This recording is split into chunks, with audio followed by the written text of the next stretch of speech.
After the Berlin Conference, colonial officials marched into Africa with maps and flags. Borders were redrawn without care for the people who lived there. Villages that had shared culture and language for centuries suddenly found themselves divided by invisible lines. Africans were divided not just by borders but by policies. Some were ruled directly, others indirectly through local chiefs who answered to European governors. Villages that had once traded and celebrated together were now separated by artificial lines, new countries drawn without their consent. Europe's rule demanded profit. Africans were taxed in money they did not have, pushing them into forced labor.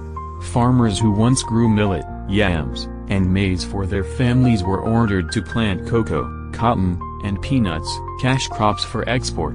Men, women, and even children were driven into mines and plantations, their sweat enriching European economies. Ancient councils of elders and respected kings lost their power. Some were dethroned, others turned into figureheads serving colonial governors. Justice no longer came from the wisdom of the ancestors but from foreign courts, speaking foreign tongues, enforcing foreign laws. The heartbeat of traditional governance was silenced. Colonial schools were built, but their purpose was not to uplift Africans, it was to reshape them. Children were taught European history, European heroes, European gods.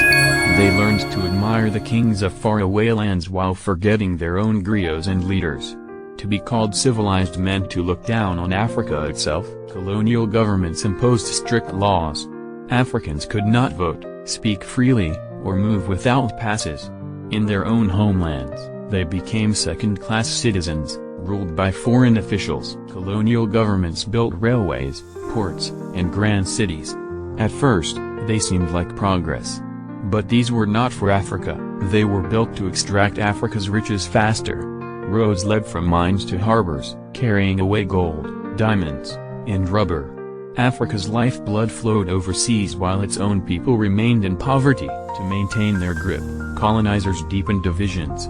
They pitted ethnic groups against one another, favoring some and punishing others. Unity was dangerous to colonial rule, so mistrust and rivalry were sown where there had once been harmony. But Africa did not bow quietly.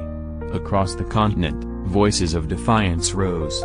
Some communities took up arms, warriors fighting bravely against rifles and cannons. Others resisted in silence, keeping alive their languages, their songs, and their secret gatherings. The spirit of resistance burned, even when suppressed, yet even in these dark times, Africa's soul endured. Elders whispered history to children. Griots sang forbidden songs of glory. Secret societies preserved traditions. And with every act of remembrance,